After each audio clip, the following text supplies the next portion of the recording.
Wow.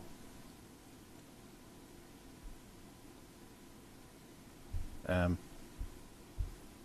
we're on air. Are we? Yeah, did you not notice the grand round of applause as the curtains opened and Pink Floyd walked out with us? Rousing round of applause? No. Okay. Well, hello and welcome to Mobile Retro Tech Addicts podcast number. Is it number 6? It is. It's number 6. I'm your host Gareth, and this week Matt is with me. Hello. How are you? Are you there? Yeah, sorry. This is really confusing because I had the YouTube video playing kind of in one ear, and I wasn't sure if you were talking to me or the other you. I've now stopped the YouTube video playback because there was about a 20-second lag on that. Yes. Maybe it's not live or something, just in case there's streakers or that sort of thing. It could happen. In case anybody says the word or. I think it to put a nice little black thing across your mouth. No. Yeah, it's interesting. And also what I've noticed is it uses the video from the person that's talking automatically. Oh, does it? Mm-hmm. Yeah, so it switches. So if we both talk, it will really confuse it.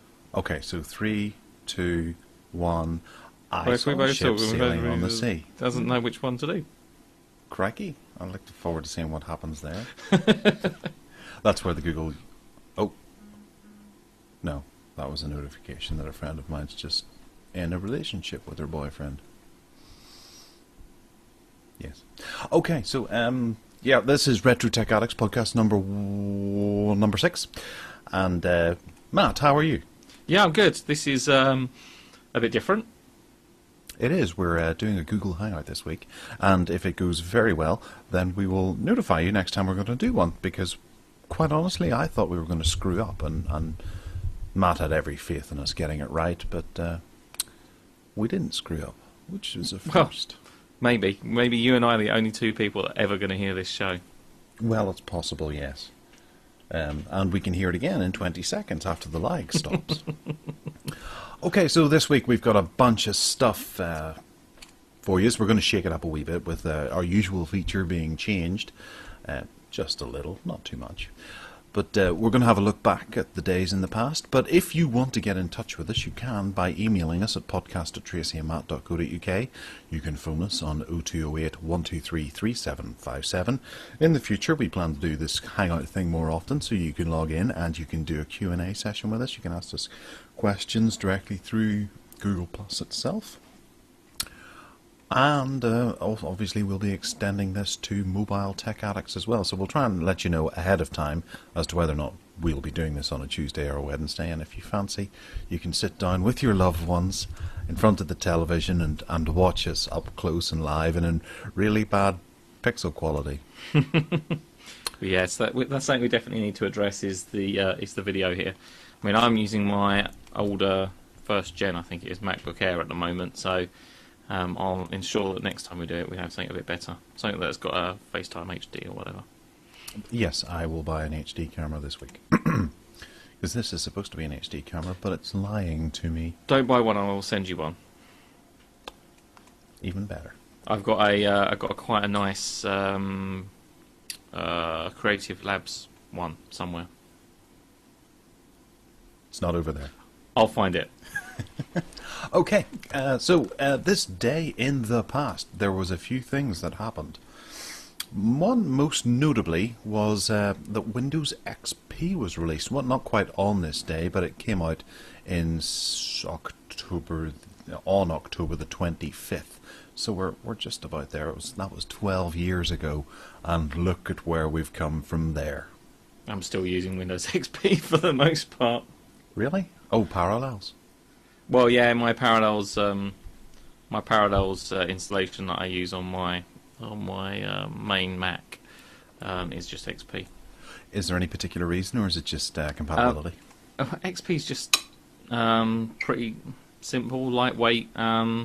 I mean, the alternative at the time that I installed Parallels was Vista, and we know what that tragedy was basically. So, yeah, XP's pretty much bomb-proof, really, to be honest with you, and does the job. I don't need anything. Don't need any whizzy features from newer versions of the OS. So, yeah, just stick with it. There's only a couple of applications that I use it for.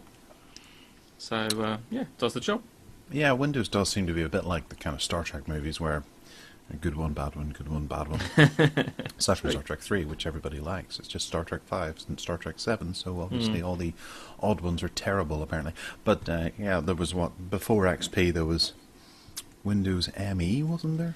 ME, yeah, it's quite funny, really, because I've got a TechNet account that I've had for years, and you can find, which I know it's being phased out, actually, TechNet, isn't it?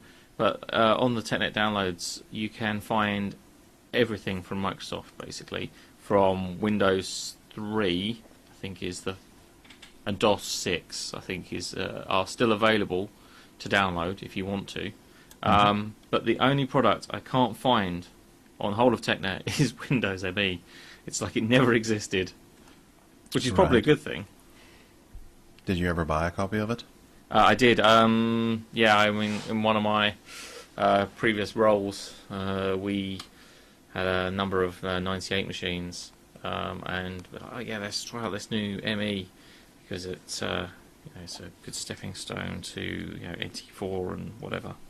Yeah. Well, to be honest, work out that way. I bought it as well. I stuck it on a laptop that I had Windows 98 on. Right. And I never had any bother with it. But then I wasn't using it for anything more than playing a few games on or word processing. Yeah. That was about it. I suppose computers didn't have that much demanded of them at the time unless they were in a proper business environment. Well, I think the thing with ME itself, it wasn't too horrendous in and of itself. It's just that you just could get drivers for any of the products. Even if it was something as simple as printers and things like that, just none of the drivers would work. You couldn't use a Windows 98 driver most of the time, or you could try using an NT or whatever, a different version driver, like 95 or something. It just wouldn't work. And that was kind of the biggest issue that I certainly came across in using it. It's just you couldn't support devices and things on there. Yeah, yeah. So it was fairly short-lived. It was. Most people have forgotten about it, but it's Windows XP that we are here to talk about. It was a noticeable success, and it really, I suppose like Windows 95, it was a major release. It was in all the papers and things like that. I suppose Microsoft needed this to happen after a couple of botched releases. 98 wasn't highly thought of. 2000 was kind of low key. It was even it was more of a networking operating system, wasn't it? It wasn't a proper full on release. Well, it was a sort of it was the next thing after NT4, really, wasn't it? Yeah. So I thought 2000 was okay. I've still actually got a 2000 machine somewhere that still works. I actually use it for it's actually to record voicemail because the talking about drivers, but it has a dongle in order for the voicemail system to work, and the dongle doesn't have drivers for anything newer than Windows 2000. Doesn't work on any other version of the OS. So as long as it's still kicking, it stays.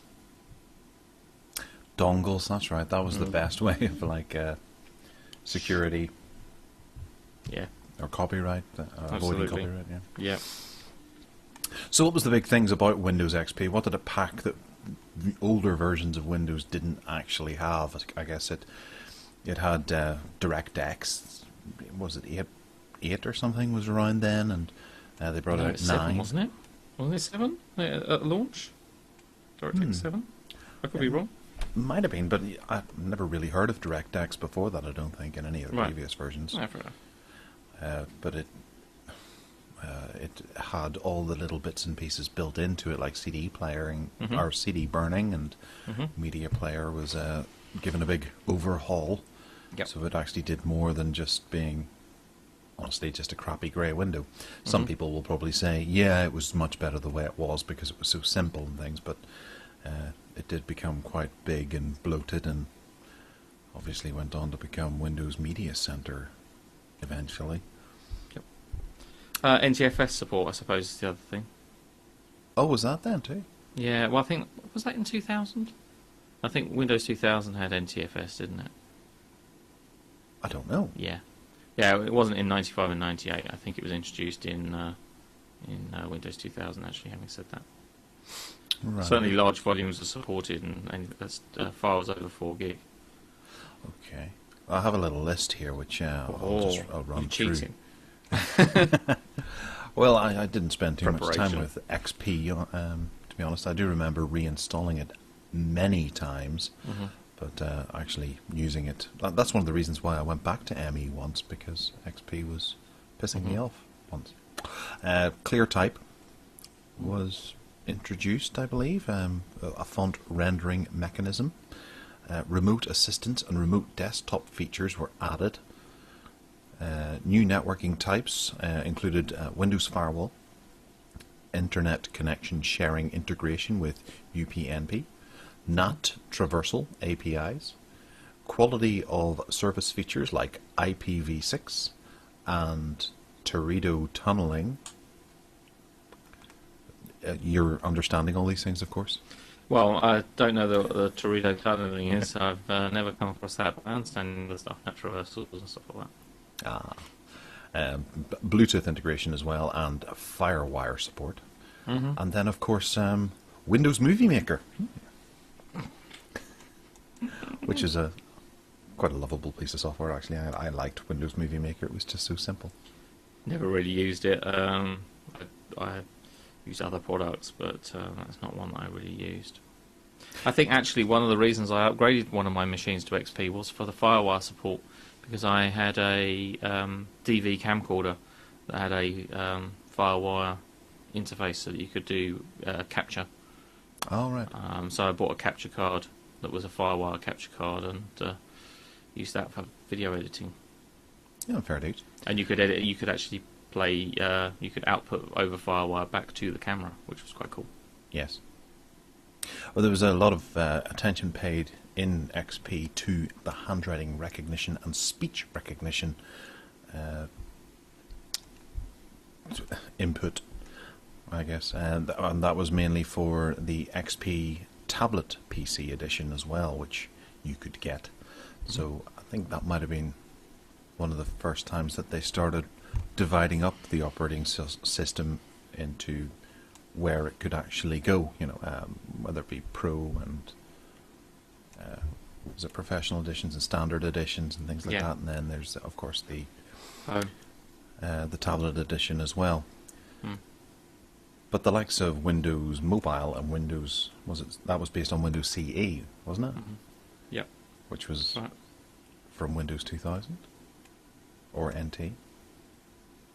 I don't know. CE, no, CE was been around for a long time. That's a different code stream. Oh, okay, right. But there wasn't a version of Windows XP for phone or anything like that. It was all Not that I'm. No, there have been some. There were a couple of phone/tablet devices that were released with XP on them. Actually, I had I can't remember the manufacturer, but I'll probably find it on the site later on. But a manufacturer did come along and actually put XP as an operating system for a phone. So it was quite a large thing, but it didn't take off. Wasn't very good. I think, but it's never made a mainstream. Never made a mainstream result. Well, it was it like a QWERTY slider or something like that? It was a pretty chunky big thing. beefcake of a phone, wasn't it? Yeah, it might have been. No, it wasn't Viliv. Viliv did the Q series or something like that. So it wasn't the Viliv. It was somebody else. Well, I'm sure we'll find it later on. Yeah. Why not? We'll add it to show notes. That's preparation for you. But then, of course, they also upgraded Minesweeper and added in FreeCell, and Solitaire was there as well, and a few other games. Hearts was that new, or was that already in the 2098? Can't remember. No. Well, I guess they all are kind of samey along the way, and it's only Windows 8 that has really had such an overhaul that it's barely recognisable, but that's because of the Metro overlay that some people like and some people don't like. Mm-hmm. And I guess the same could be said about Windows XP. Some people liked it and some people didn't like it, but most people, for the most part, liked it until Windows Vista came along.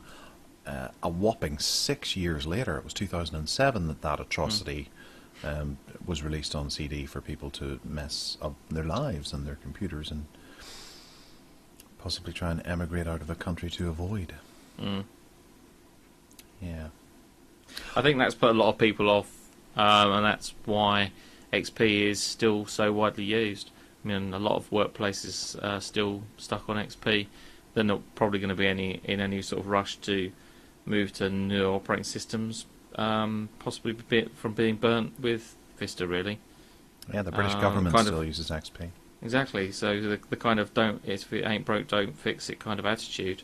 I mean, the cancellation of support with, or the end of life support for XP has been extended several times. I think it's now April next year.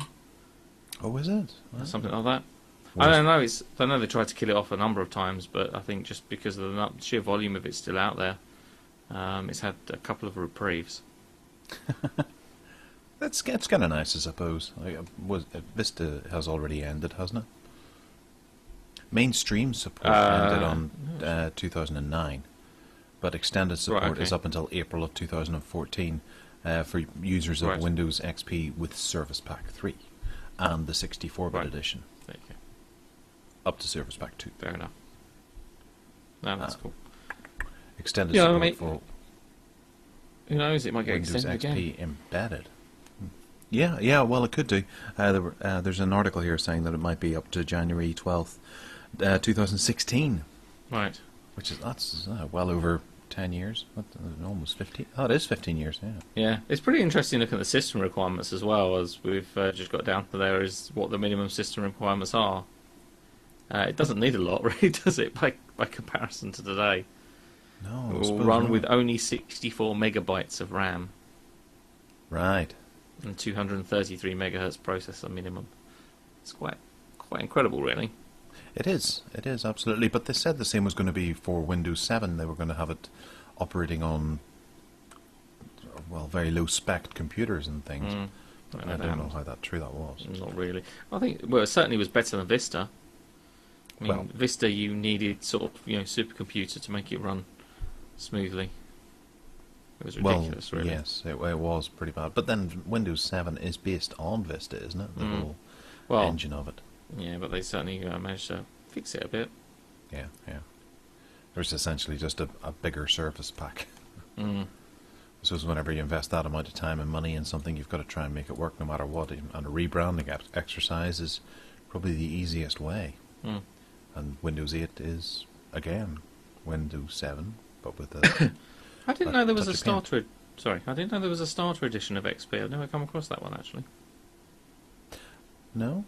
Windows XP Starter Edition with a maximum supported RAM of 512 megabytes.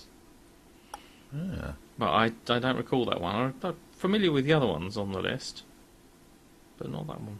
No. Unless that was maybe just on demonstration computers or something like that. Yeah. In shops. Only on Tomy computers. True. So, we'll move on. Also on this day, another company that you might have heard of, called Apple, presented the iPod back in 2001 as well. It was a little MP3. Well, no, it's a portable music player that allowed you to store up to around 1,000 CD quality songs on a little small device that weighed only 6.5 ounces and fit in your pocket. I guess the world never looked back because this thing was just groundbreaking, really. When did you buy yours?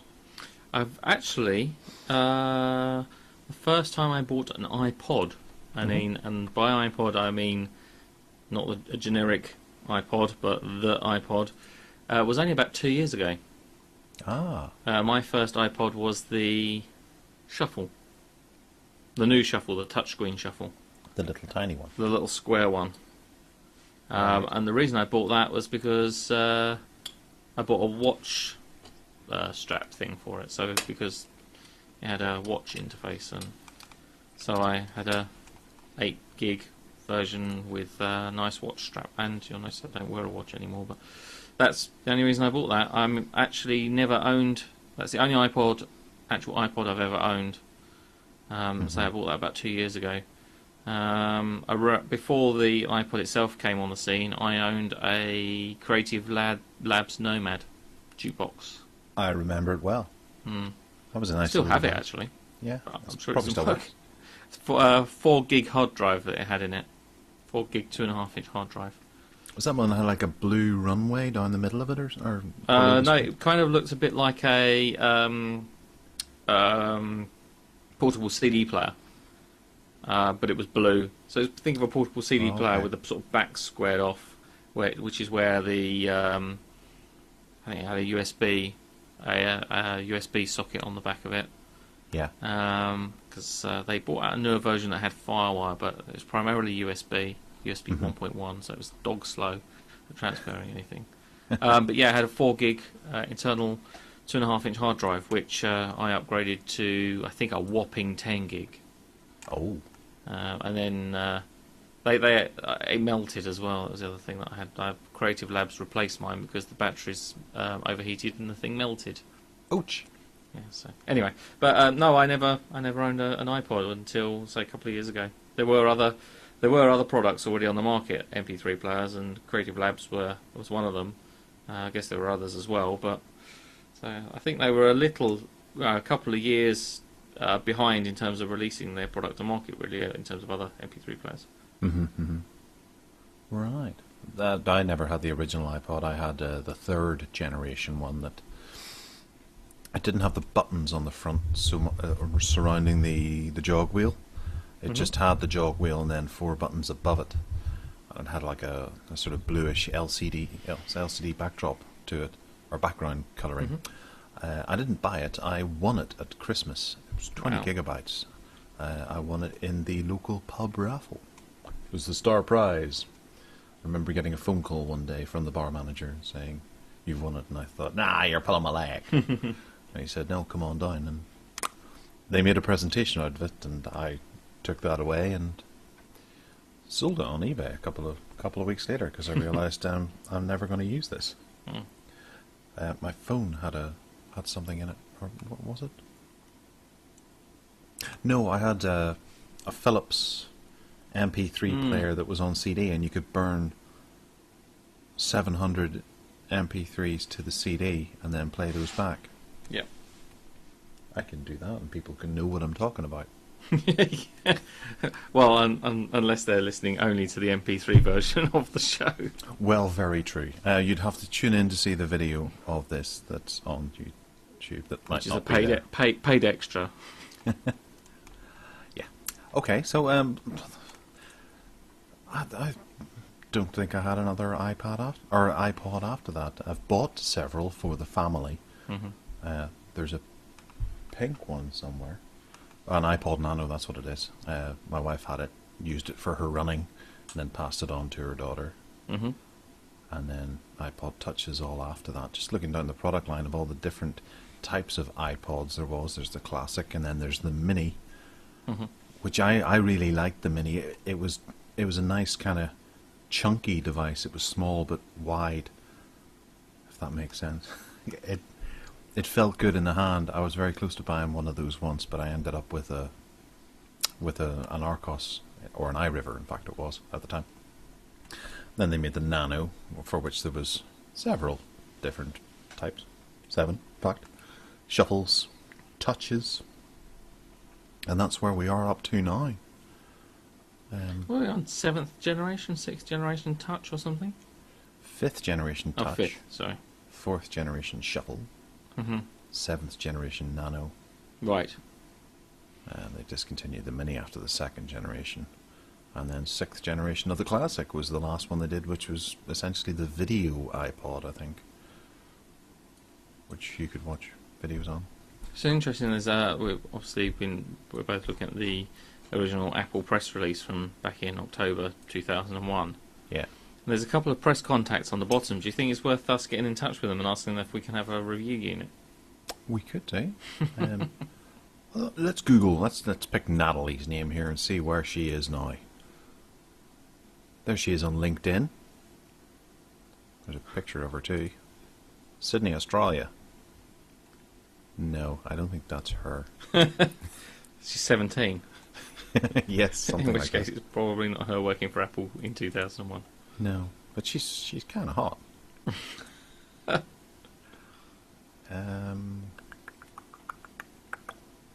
Does seem to be quite a popular name, is Natalie Sequeria. Oh, Pinterest as well. And she's into cooking and baking and leather forming and restraints. Whoa, I won't get off that actually. Okay, no, she doesn't seem to have much of a footprint, but I'm sure if you did some digging, you'd find that she's now CEO of Google, or just a press contact, possibly at Macintosh. That's right. Apple supported FireWire too, didn't they? Mm-hmm. Quite heavily. They were pushing it quite a lot. Yes. Yeah. But it ultimately didn't win. Did they still use FireWire? FireWire 800 on some of their products. I think no, it's not on the. No, it's I've got a Lightning connector on the Air, but I think my Pro's got FireWire 800, and I know my iMac has. So that's one of the reasons why I mentioned it. The iPod was obviously compatible with FireWire and allowed you to transfer your tunes faster from the Mac. Mm-hmm. Pretty groovy. 10 hours of continuous music play with 1,000 tunes. That is revolutionary right there from what people are used to, of having possibly 20 tracks on a CD that probably lasted 2 hours because there's a spinning drive in there. Yep. Whereas this thing was able to just go for 10 hours of constantly playing back. But then I suppose there's a spinning hard drive in one of these as well, isn't there? Yeah, but I think because it buffered, didn't it? So didn't it spun up, read the track basically into RAM and played from RAM, if I remember. So it only spun up periodically, in theory. So it's an energy saving measure. Absolutely. Top notch. Right, and next up, you have a review, which you posted back in 2006, and kind of leads us into our new section that we're going to do. Rather than chronicling our previous loves and hates of various technical bits and bobs, we are going to just take a look at a particular profile for a company and just have a bit of a yammer about what they did. What they did best, what they did worst, who cared, and if we would still like to see them today. And we're going to start with a fairly familiar company that we talk about quite frequently on this little podcast, and that would be HTC, because I think they're a pretty interesting company. They've had market penetration for a lot more years than most people recognise them for. Because it's only recently people have gone, oh, to HTC, and it's become I wouldn't say it's a household name just yet, but it's very, very close to it. I think next year we'll probably push them into being a household name, like Apple would be or Google. But you reviewed the HTC Meteor on this day in 2006. Yes. Absolutely. So that seems, well, I suppose it is a long time ago, but it certainly seems it. I don't remember a great deal about this device.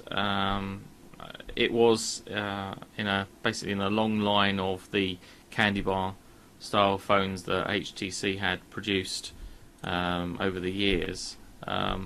It wasn't the last, but it was certainly sort of knocking on towards the end of really where I think the sort of candy bar was relevant, I think, really.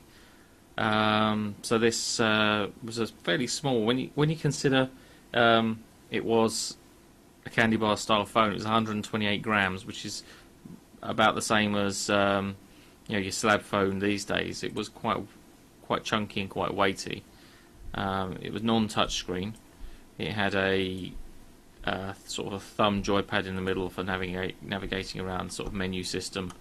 A number of dedicated buttons underneath the screen for Mail and Internet Explorer, and there was home back buttons and jogger on the side, which had been something that we'd seen on many of the BlackBerries of the time. The sort of wheel, if you like, on the side of the side of the screen to actually sort of move through menus and mail and stuff like that. And it was something that we saw on some of HTC's other touchscreen devices as well. I don't think it was very popular. I don't recall seeing anybody other than me with one, really. And a couple of my buddies that were heavily into sort of the smartphone scene at that time. It was fairly small, realistically, at that time. The number of users of Windows Phone, not Windows Phone. It was what was it? Pocket PC. It wasn't. What was this version? This was running. It was Windows Smartphone Edition, I guess. Phone Edition. No, smartphone. Windows for smartphone. Must have been.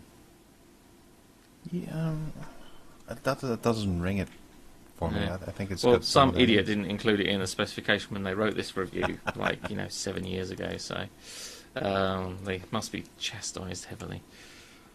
Well, I've got it here on another website, GSM Arena. They have a little bit about it, and it doesn't actually say what operating system it is. Oh, it's Windows Mobile 5.0 smartphone. Okay, fair enough. So it had a 300 megahertz processor, which was a Samsung processor, which I suspect at the time we thought was unbelievably, incredibly fast.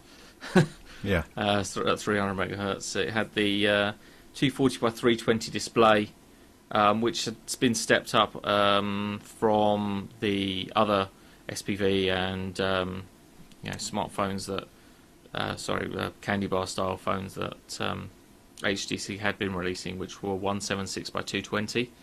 So it was good to see that a 240 by 320, which really is kind of high res, for a candy bar style phone of that time. So that was quite cool. One thing that HTC did with these is they put the headphones on their USB connector, which was their proprietary XT USB. So you had to basically use the supplied wired headset in order to use headphones.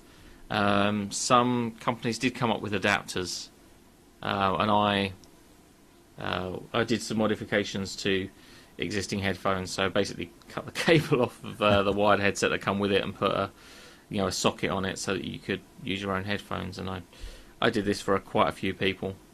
Also, I think actually on the site, I did. I had the wiring diagram for how to do it yourself and the pinouts from the actual connector, so people could make their own modifications. But that was pretty irritating, and I think HTC sort of suffered quite a lot for doing it, because other earlier versions of their smartphones had normal 3.5mm headphone sockets, and then they introduced was it the Titan 2 or Titan 1? Titan 2 certainly. Titan 1 certainly had this same connector. I think Titan 2. I'm just looking at Titan 2. Yeah. Titan 2 had it as well. So for a while they had this annoying connector that you couldn't use your own headphones, and then obviously gradually they realised the error of their ways and shifted it back to being a normal headphone socket. Yes, I'm looking at the M700 here. I don't know if you can really see that. Hold it up a little higher. M700, that gets the light if I get my head out of the way. Anyway, that's the M700. That also had the X mini USB connector on it as well. So anyway, so so I don't think this was a particularly popular or widely sold sold phone. I know it was sold under a number of different brand names in other parts of the world and on different contracts and things like that. But the HTC own branded version was called the Meteor. That was MTEOR. They had this thing for obviously upper and lower case and dropping characters out of names for things at that time as well. So yeah, wasn't a bad phone. I had one for a while, but didn't particularly use it, to be quite honest. I was all about the touchscreen devices by then. Well, yeah, it's a lovely device. This one totally passed me by.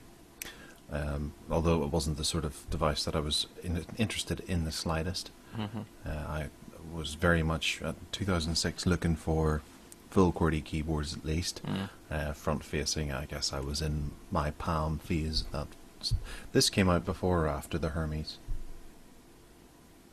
Around the same time, actually, I think. Yeah. So that's whenever I think I first found out about HTC and went, oh, look at this company here. And dandered over and got the old Which HTC model was the Hermes? It was the Vario or the Titan 1. Oh, okay. With the nice maroon keyboard. Yeah, so it was on Orange it was the M3100. Oh, yes. Yeah. Which was the one with not the tilting screen. That's it, how you get it, yeah. Yeah. So, that was... I had that one for quite a while. Used that quite a lot. I think there was some reason that I went for the Vario instead of the Orange. It might have just been something to do with was it the heavy orange pen or overlay? Yes, there was quite an overlay. Orange had at the time a very what we call a nasty habit of doing that. I found it extremely irritating, and I know that a lot of the sort of sites that were into like the hacking of ROMs and stuff like that would invariably try and find a way to remove as much of the orange overlay as possible. But yeah, Orange did put overlays on a lot of their phones. Yeah. Irritatingly so. This one didn't have anything, but although it almost had because it had T-Mobile specific buttons on the top. You know, you got your web and walk thing, which was basically just Internet Explorer. It was a shortcut to that, and then the email one. I'm not sure that the Orange one was set up that way, but that web and walk was another feature because it was proper unlimited data. Yeah, 2 buttons on the top were Internet Explorer and email. Yeah. And then you had a dedicated button in the bottom corner for video calling. Oh, right. A button that this one is missing. If you can see. Somebody's nicked it. Yeah. You've been burgled and all they've done is taken the button off your phone. Because to be honest, there's a raised area in the metal there, where that button should be. And I do remember using or feeling that quite frequently, wondering why it was there, because it serves no purpose. But it never hit me that was like on a car dashboard where you have not quite as good a model as possibly the top model, and the air conditioning button's missing or something. This is what you could have won. So then that was superseded by the Titan 2, which we talked about at length a good few podcasts, maybe in the beta test. I think actually we got into the Titan 2. Yes. Which one's yours? Oh, mine's the same then. It's the stock model. Yeah, the actual HTC jobby. Yeah, because it was also on. It was on Orange, but it was an HTC branded. Mine was Orange too. Yeah. And it had that wee rubber differ over the top of the GPS antenna that you could attach. Ooh, Yeah. I don't know anybody that ever did that though. Is yours falling apart, really? Corroding? No, mine's pretty good actually. And remember the little slot over the micro SIM card on the bottom? That's right, yeah. And that's the first time I'd ever come across one that had I think that's the first time I ever really used micro SIMs was on here. And then, interestingly, the SIM card was built into the back of the flip-up panel, or the screen. Oh yeah, I'd forgotten about that. Yeah, you're right. With the Yeah. ejector seat door, which would spring Yeah. open at any moment. Yeah, I'd completely forgotten that feature. Where was it on the herpes then? Pretty sure it's under the back Yeah, it cover. is under the battery. Yeah. It was actually under the battery itself? I think so, yeah. Yeah, it is, yeah. Oh, it's still got my original T-Mobile SIM in there, too. The other thing I've just realised and remembered, well, obviously remembered because I'm looking at it, is the little switch on the camera. Oh, the macro mode, yeah. Yeah. Did you ever use it? No. Completely forgotten about that. Yeah, so now that's built into software, isn't it?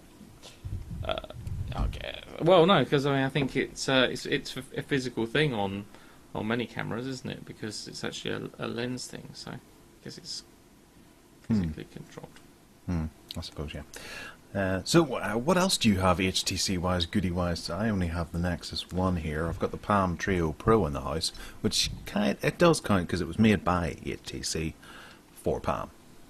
Well, this isn't my. I'll give you the. This is the retro show, so let's give you the early days rather than an exhaustive of everything I've got on HTC. So it started with the SPV, Oh, that's nice. which was the HTC Canary. Mine's in really quite good condition. There aren't too many scratches or anything on there. I am missing the camera that used to plug in at the bottom. There's a 30-pin connector on the bottom, basically, and the camera plugged in. I've got it somewhere, but I can't lay my hands on it. So that was the HTC Canary, which was sold as the Orange SPV, which we mentioned in a show a little while ago. And interestingly, it had a 2.5mm headphone socket on the side. Ooh, So, but they were more commonplace, so at least you could get an adapter yes. for a true. 2.5mm headphone socket. The good thing about HTC in the early days, and I'm just going to reach down, is the accessories that you got with them. So this Canary came with a dock for your desk, so you could charge it up.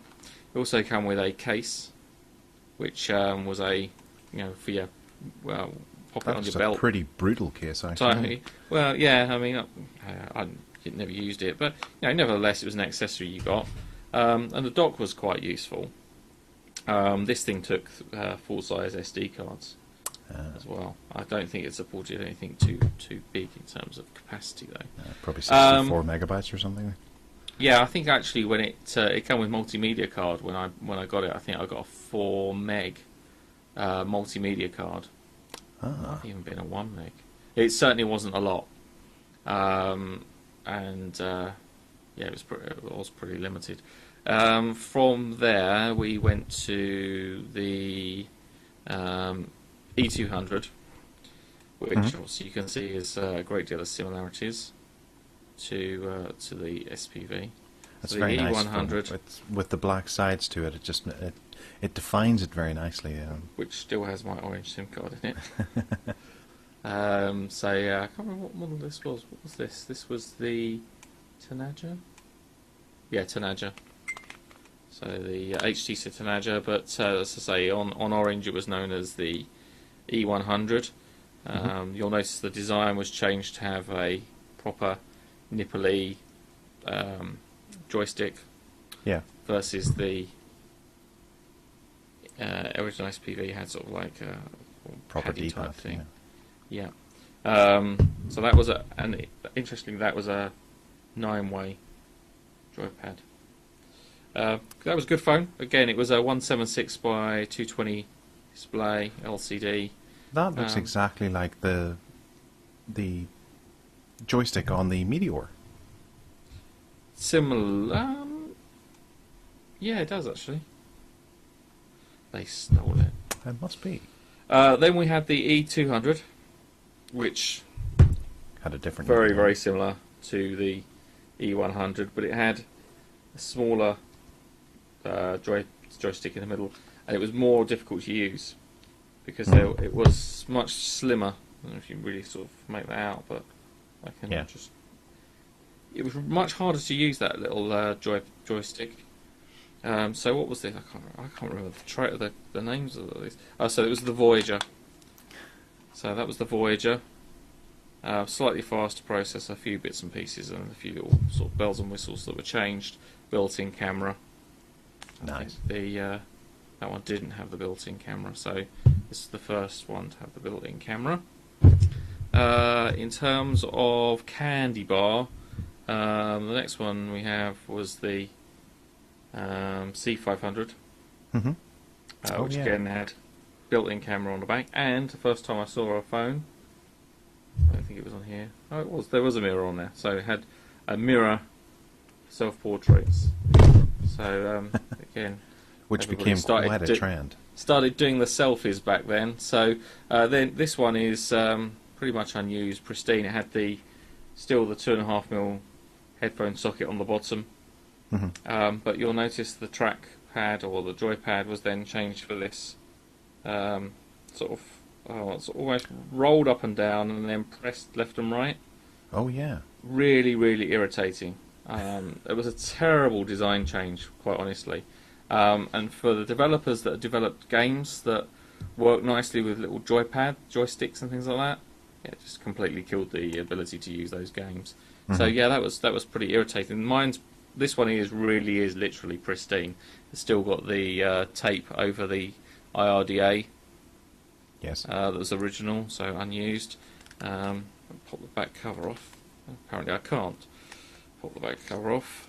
So I don't think the battery's expanded and to capacity. Yeah, I don't think I ever really used this. So that's got a mini SD card. Oh. So that was the change. That's mini SD, and I don't know what the HTC name for this was. It doesn't say so on the inside, so I can't remember the name of that one. But there we go. I think this might have been the first to have the. QVGA display. I'm not certain, to be honest with you. It might have been. Hang on, just comparing. It might have been this one, which is the C550, which they brought back the joystick. Yes. And then they included the soft buttons underneath the display. Oh yeah, Instead of dedicated buttons there, which are for media. So this was a media type phone. Had the camera on the back. Groovy. And a rubber thingy on the bottom for covering up the charger and the headphone socket. Generally lasted about 3 weeks, 4 weeks. Yeah. Again, I don't think I actually used this one. I didn't. This one's actually still got a screen protector on it. So it's pristine. And again, I'm not sure what the code name for this one is. It's not listed. But again, this was a mini SD. So yeah, that one's again absolutely pristine. And then C600, which I think was the last of the C range. I'm not sure. No, I think there might have been C650. This was C700. I think there was as well. This was a Monaco event one. So this was a special. That we went to an event that was arranged and sponsored by Orange and Microsoft.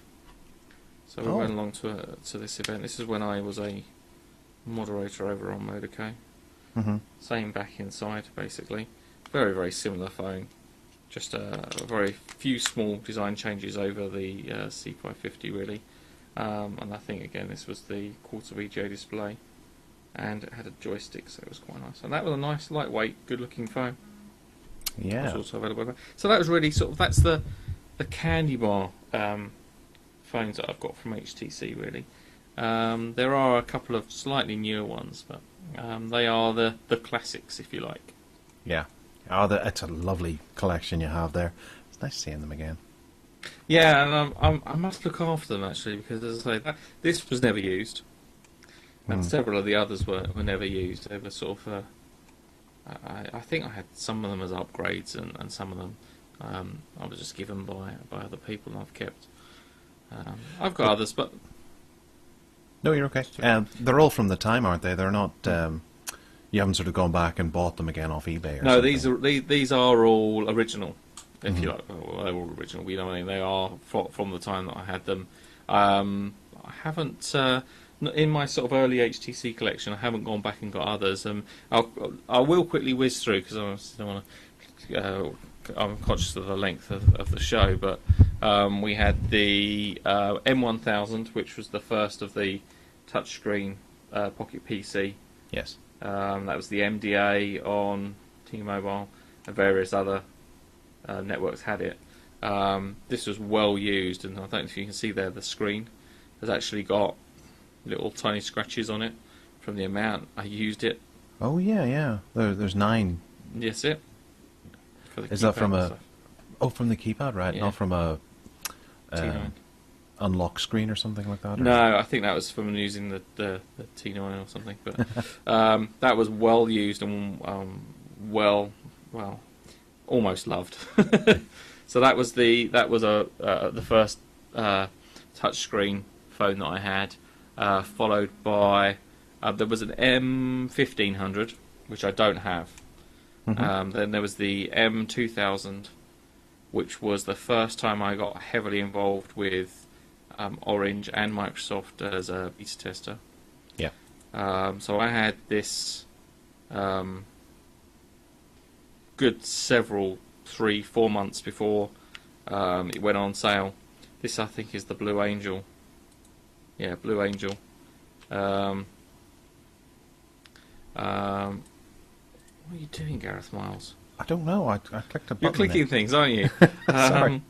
That's okay. So yeah, this again was something I was under NDA. This really got me started with blogging and writing reviews and things like that, because I had this so early on, and one of the things that I had to do as part of them letting me have it was to actually report back to Microsoft and indeed to Orange in terms of my findings using it. And this was the one with the sliding QWERTY.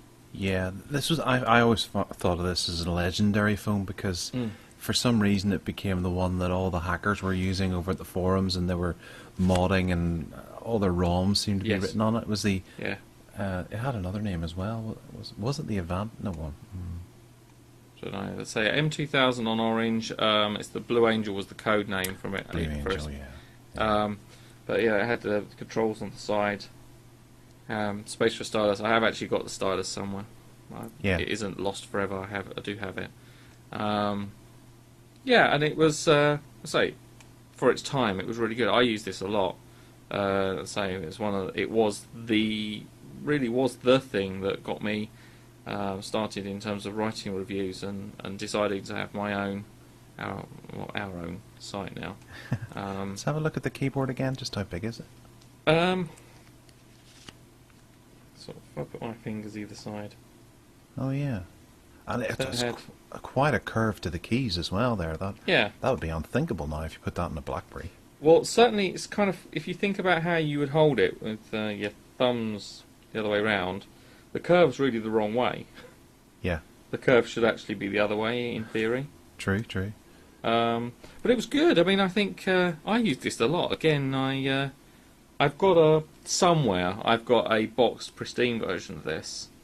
Oh. Hey. You got me. Easy. Sorry. I've got a boxed pristine version of this, and it came. I don't know that this one came with a dock.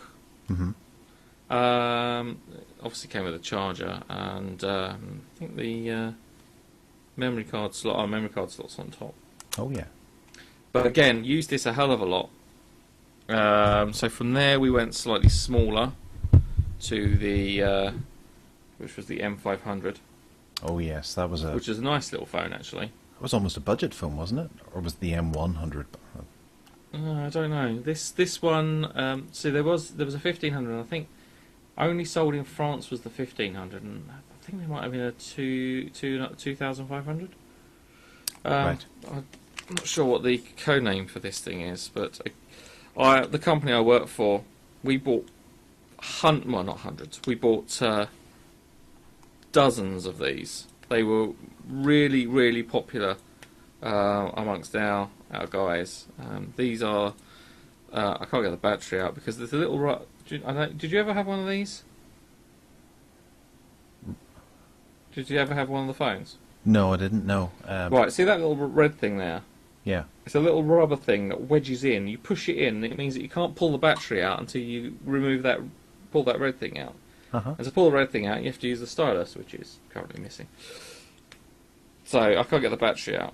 But anyway, again, this had a full-size SD slot on the top. It was a good little phone, and again, very popular. I use this quite a bit, and it's got a fairly worn-out screen.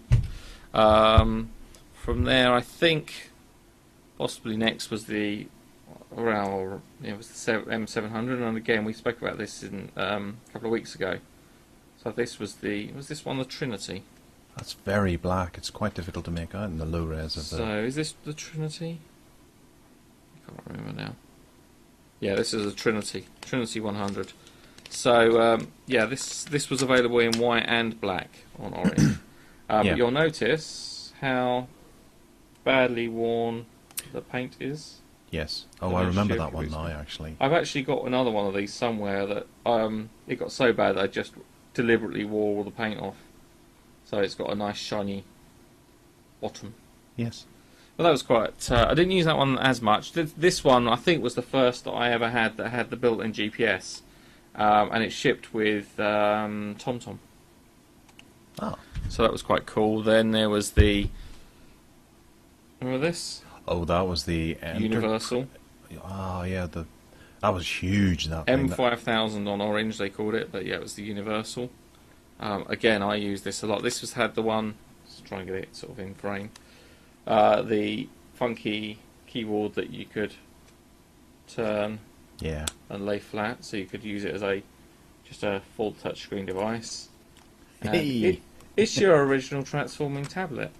It is. That was just a groundbreaking phone. That you could open it all the way out, so you could use it sort of with your good keyboard. It's a lovely keyboard. Was there lag on that keyboard? I remember someone saying they found it quite difficult to punch out a couple of sentences. I don't recall. Again, it was another phone that I used quite a lot. It had a VGA display.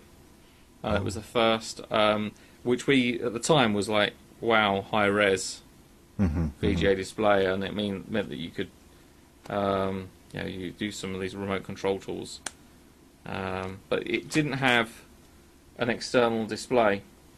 No. So when it was closed, there was a version that had a little display on there to show you incoming calls when you didn't open it up. Oh. Because in that position, you could answer the phone because there are buttons on the side, keys on the sides for answering the call, and you held it the wrong way round, if I remember rightly. Yeah, that's the loudspeaker. So it's kind of... Anyway, but you never knew who was calling. So that was one thing that they changed. It had controls on the end, so side, and 2 loudspeakers. Yes. So that was good. That was a good phone. Well, that was the first kind of phablet, really. For the people who walk around with first Notes Transformer. Too. Yeah, really. Yeah. Hermes that we've already spoken about. And I've got a proper HTC one of those as well somewhere. And then the Titan 2. Lovely. Again, I had several of those. Tracy had one of those as well. And then the 620. I know that as the Excalibur. Yeah, that was the 620. That was one of the first HTCs. So I've got tons of other HTCs, but they are what I would call the classics. Yeah. So the others don't qualify to go on the retro show. Well, true, yeah. But there were so many that came afterwards, and I guess, most people might not have realised at the time that they... Oh, yes, that's quite a classic there. The HTC One, everyone knows that. But the HTC, some people wouldn't realise that they actually might have had one back in the day, thinking that they just had like an orange branded phone or some kind of rather professional looking phone from from the network that they were generally using it on. That's the same Well, the could be other said thing now. many people won't realise is that Compaq that were making that had the iPac was actually manufactured by HTC. Oh, So right. sort of, I guess the I don't know, the great granddaddy of the devices like this Yeah. that had the iPac name on them Ah. were also manufactured by HTC. So they've been around a much longer time than people realise. Yeah. Yeah. It's kind of nice to think that as well, but at the same time, Hmm. well, I suppose you have to start somewhere. But also, people like Palm, or companies like Palm even, got them to design their Palm Trio Pro, which was one of Yes. my favourite phones of its period, because it just had a phenomenal keyboard to it. I loved that keyboard, and it was a realisation of everything that I was looking for at the time. You had 3G, you had Windows Mobile, and you had a good, robust device with a pretty funky camera in it. And, Palm had manufactured their own things in the past, but for some... Having fun, are we? Oh, you know, you do it but to for me, it's some- my turn. But don't know, something about Palm being wonderful, and of course HTC being wonderful as well.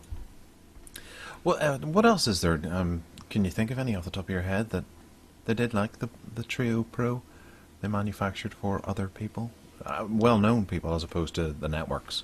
No, I mean, I think obviously the Compaq is obviously going to be one of the more popular and more notable. I can't think of anything like that. I mean, HTC made I devices. have found a list. Well, there you go.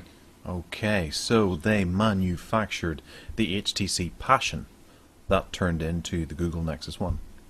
Uh-huh. The HTC Kavosky, which turned into the Sony Ericsson Xperia X1. Ah, that's a rather nice Yes, device. I did forget because there's a few HTC. Oh, there were a few leaked HTC versions of the X1 out there.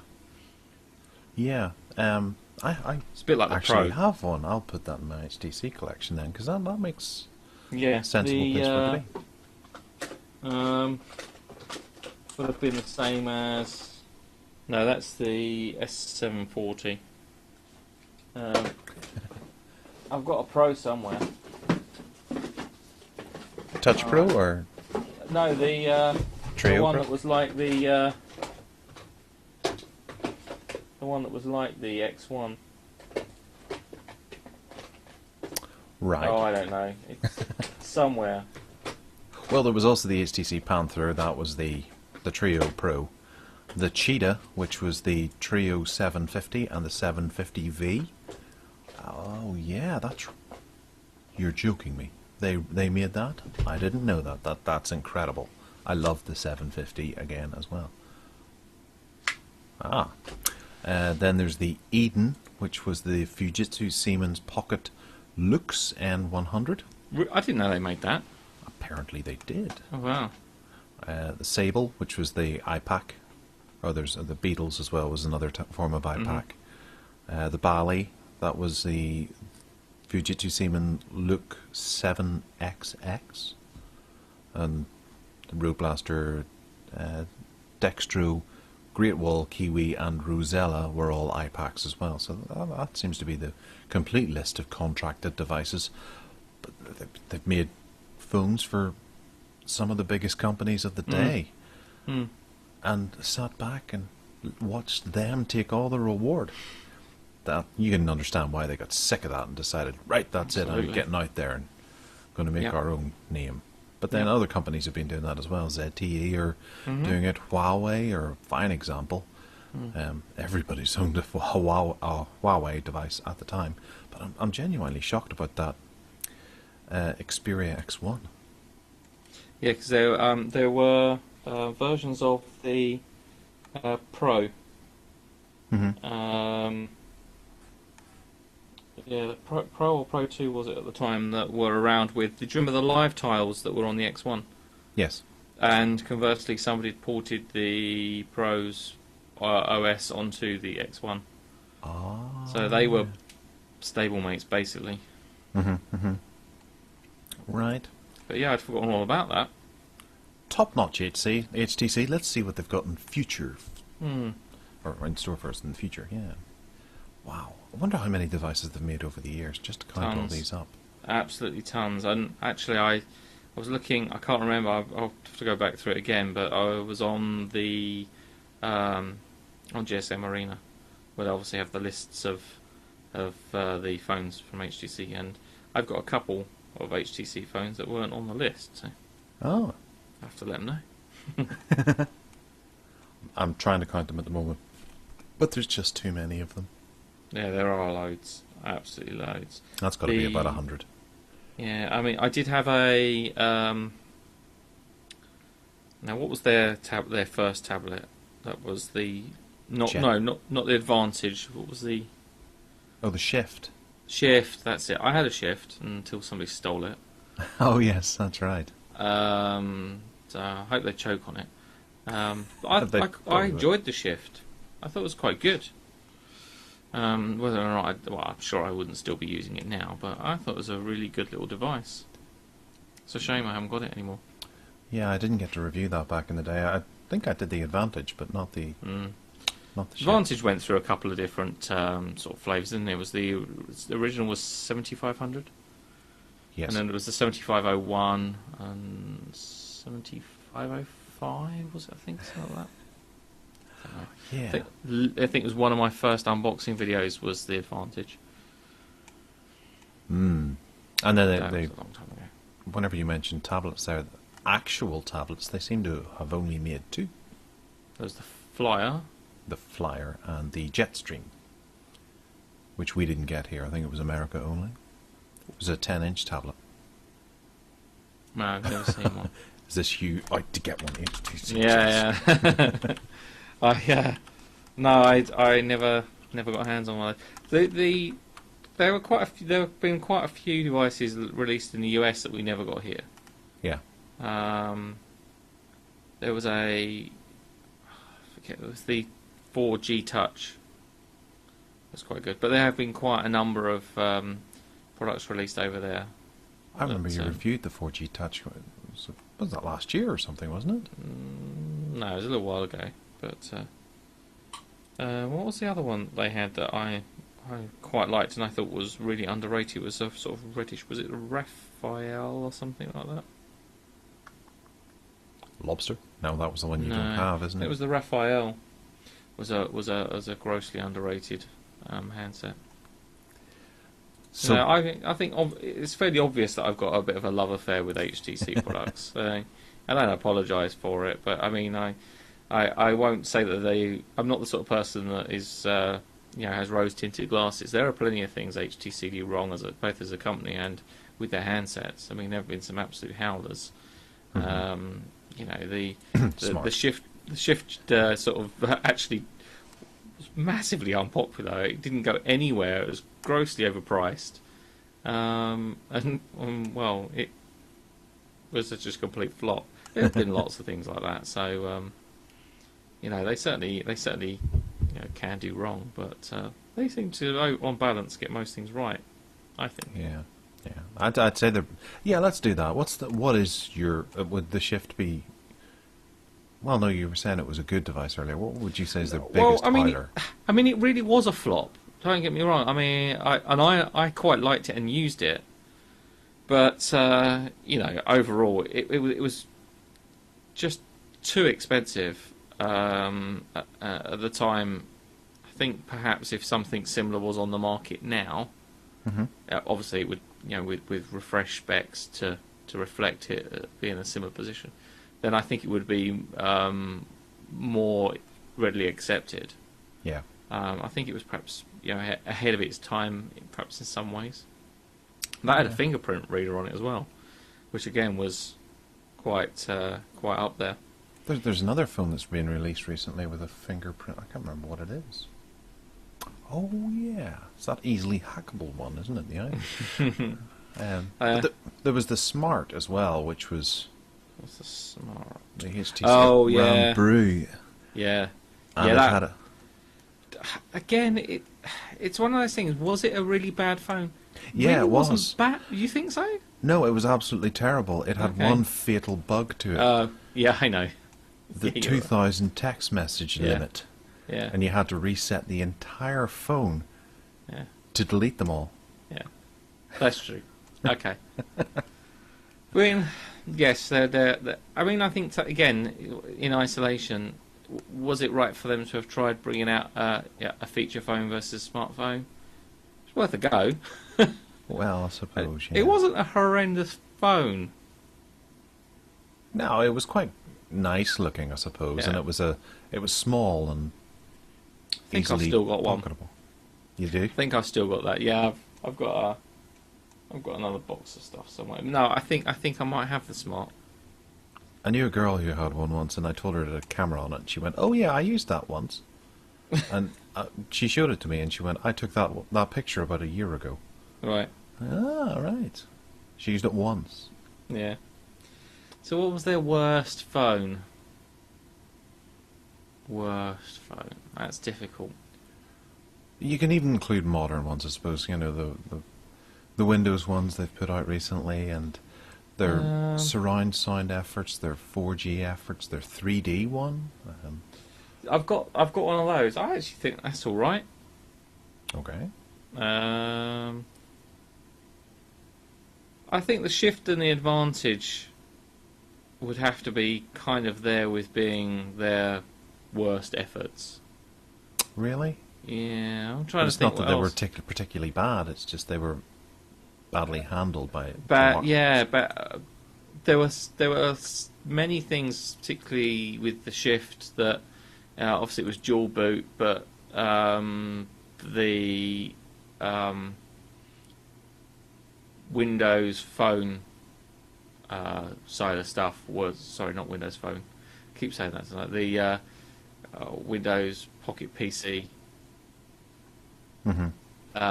bit was dramatically locked down. You couldn't do much with it, and the two, you couldn't transfer stuff between the Windows environment and the Pocket PC environment at all. I don't think. Yeah, you had to install. What was the Active Sync?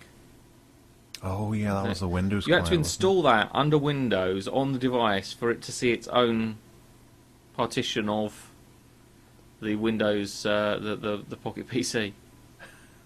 So that was quite a bad experience. It wasn't very fast. I mean, the Flyer. I think the Flyer again was badly executed, badly marketed, and just badly handled in general.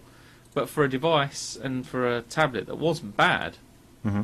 I wouldn't mind getting my hands on one of those, because I think it's quite a good looking and nice design, and did all right.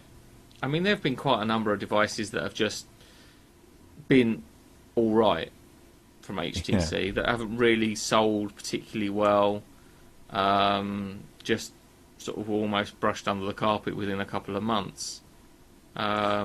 Well, okay, I'll ask you about one, because I'm always intrigued, because I've seen Sure. pictures of it, but I've never had it, and it just looks like the ugly brother of two devices that we love, and maybe they kept it locked up under the stairs or something. But you had the Hermes, and then the Titan 2, or the Titan 1 and the Titan 2.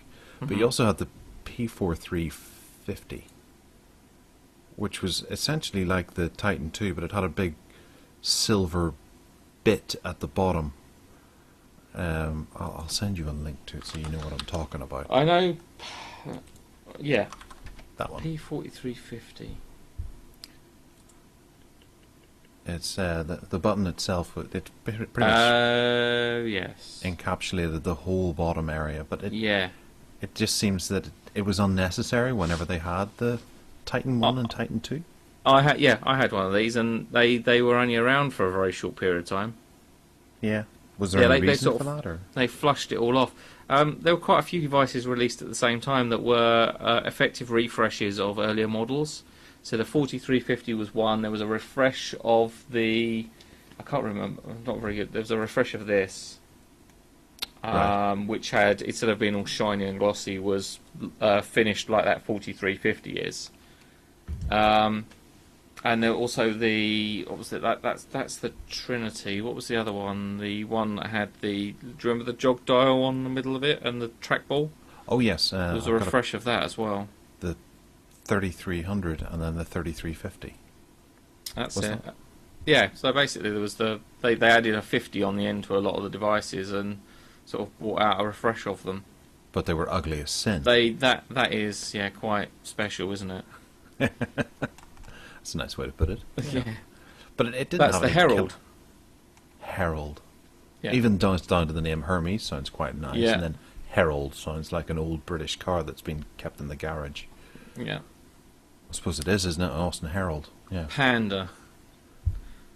That's another one. Fiat Panda.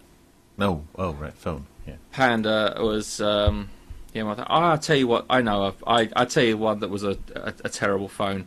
I just got to try and find the. I know exactly what it looks like. It's the. Now what was it? Was it the Pharaoh? No, that was all right. It wasn't that one. That was the 3470. That was. I thought that was a reasonably good. I've got one of those in that box down there somewhere. Artemis Trinity. Was it 33? Love? No, see, the Love was all right. This is a worrying man, folks. This is Matt Davis, who knows an HTC product from 4 numbers. You could just say those to him. And Yeah, so the Touch Cruise was the one that was the refresh of the Trinity. No, not the Trinity. The Touch Cruise was a refresh of the P3600. Yeah. Now I'm trying to find it. Was it the third? No, the Diamond was the 3700. I'm trying to find it by name. Oxygen. Ah, Oxygen was a nice phone. Oxygen? Yeah. Why can't I find it? Brain. Let me still looking at numbers. Let me see if I can think of it in my own mind. 3700 was the Diamond. The tattoo was pretty terrible. Oh, got one of those in here. That's that. That's a tattoo. Remember that? Yeah. I have the. I think I've got the same one sitting here somewhere. Austin was playing with it earlier. But it had a horrible display on it. But it had that neat feature where you could take the fascia off and replace it. I found it. Yeah. It's the 6500. 6500? P6500, the Sirius. Actually, I'm going to put this down as being the worst. It really was. Hideous looking and just, yeah. Those I don't have buttons. one of these. I do not have one. I did review one of these, but it's just, yeah. So this is almost coffin shape. It's got like a horrible. I can't even describe that as a D-pad. That just looks like a central button with buttons kind of crisscross at the sides.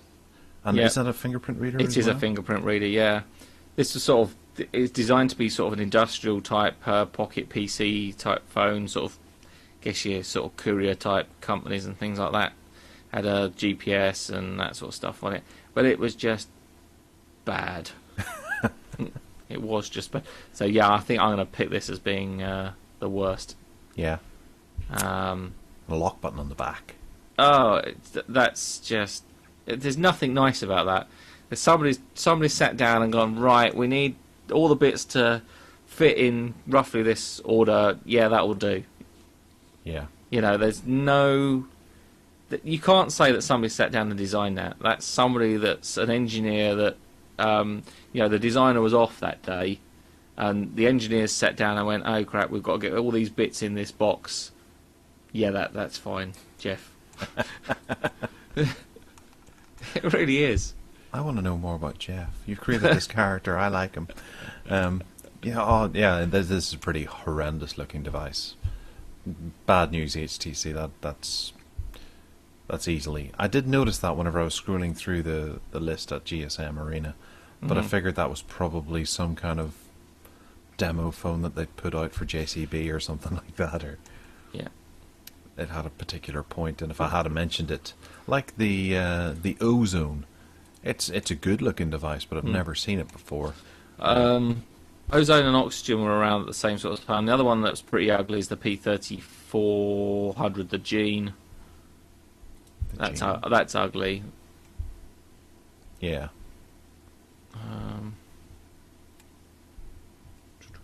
Yeah, they. I mean, it does seem that sometimes they can put out some really gorgeous looking phones, and then another time they just are the most hideous things you could conceive. I think even the Touch is pretty damn ugly. It's really, The original Touch. yeah, Yeah. because that D-pad just does nothing for me, and it was well, it was a groundbreaking device, I suppose, for them, because it sold shed loads. But it was too small to do anything with. Well, it put them on the map, didn't it? And it was the first thing they released under their own brand. Yeah. So I don't really have a big problem with it. It's certainly not the best looking thing, but I mean there have been some much worse devices that they've launched. So that 3400 I think is one of the ugliest. Than not the Love. There's another one. So there were a few refreshes of of devices. There was the was it the Panda? No, not the Panda. Panda wasn't too bad. Touch Dual. Yeah, Touch Dual. That was poor in my opinion. Just putting a slider underneath the touch. Basically an HTC Touch, and there were two versions. There was a T9 style and there was a QWERTY style. Yes, if you remember those, they were pretty bad. But no, I think I'm quite comfortable in my decision of naming the P6500 as being the worst ever HTC phone. Yeah, well, I'll give you that. It's pretty comfortable with that actually. It's ugly as sin.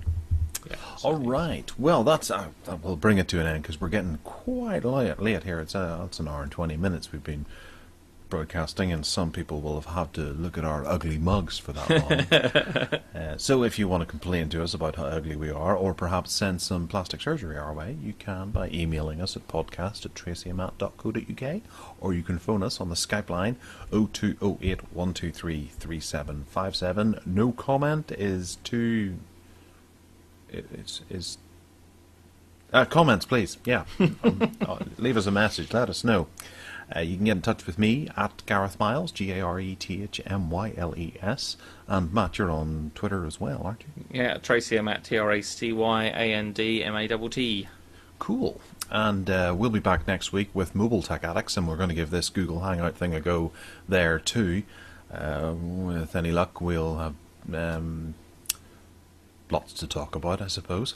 And we'll be back in 2 weeks for another RTA. So take care, and we'll speak to you then. Bye-bye. Bye.